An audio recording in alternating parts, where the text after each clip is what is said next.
On the other side of the desk is this cabinet, and when you open it,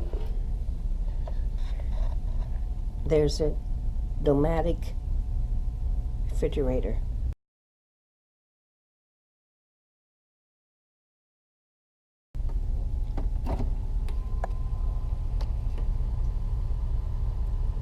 And there it is.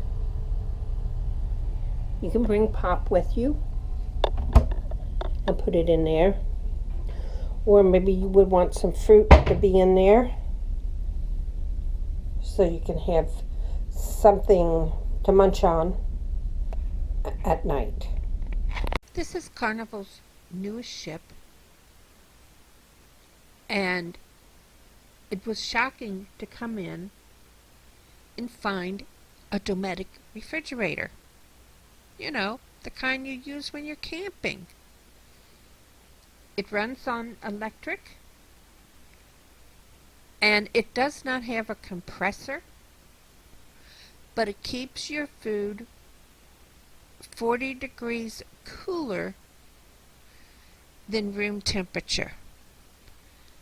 And on a ship, that keeps your food at between 35 and 40. You can put Pops in there, and you can put fruit in there. And it works wonderful. But who would have thought we would be looking at a camping refrigerator on board ship?